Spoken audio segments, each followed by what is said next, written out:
Hafa and welcome to Weekend Edition. This is Rehash, where we recap the big stories of the week. Nick, what you got going on this week? Well, of course, in the last week, the big story has really circulated around the globe. North Korea and Guam. Guam caught in the crosshairs of just the argument back and forth between President Donald Trump and the leader of North Korea, Kim Jong-un. Unfortunately, after we were told back and forth from Homeland Security officials that there's no change to the threat level on Guam, fortunately, Kim Jong-un walking back on that threat and saying that after reviewing the plan to carry out a missile attack on Guam, they're going to hold off for now and watch what the next steps that America might take. So right now, it's all good.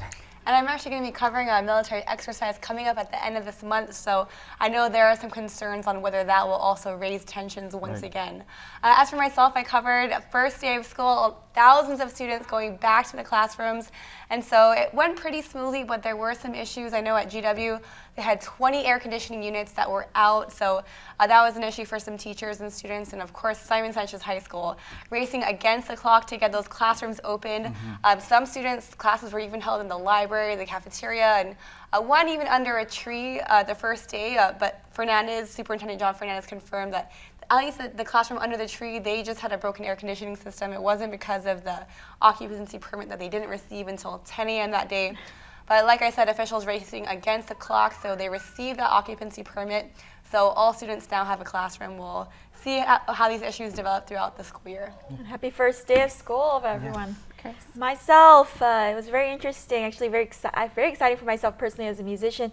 Got to meet Grammy Award winner Yvonne Elliman, but not in the best way. She got arrested over the week. When she arrived on Guam from Hawaii, she got picked up. Her and her husband, Alan, got picked up for weed and ice. And we spoke to Mount Carmel School.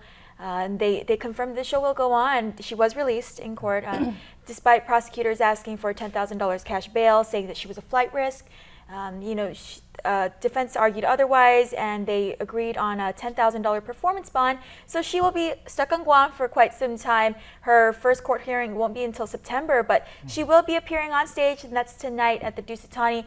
Again, we did speak with some parents, and they're concerned. I mean, it's a benefit concert for a Catholic school, a Catholic education, so it does kind of leave a bad taste in your mouth, but we are assured that the concert will go on without a hitch, and again, at Dusit-Thani. So again, we might see more of Yvonne Elliman and her song, If I Can't Have You, I Don't Want Nobody, Baby. I think I've heard that so much on the radio. A lot of jokes and the song put together. The song put together. So we're hearing that song on heavy rotation on the radio. So. All right. Well, busy and interesting week for all of us. A fishy situation down at the Hagåtña boat basin this week, and I talked to a lot of local fishermen who are really frustrated. There were some dead atulai that were found earlier this week, and they're just really confused as to why that's happening. They pointed out a net that's been there for 8 days, and they're just really wanting for lawmakers and regulatory agencies to step in and give them some answers, because it's really frustrating for them. So that's pretty much what's happening on my end. Thanks so much for watching, and for any news tips that you might have, email us at reporters@KUAM.com.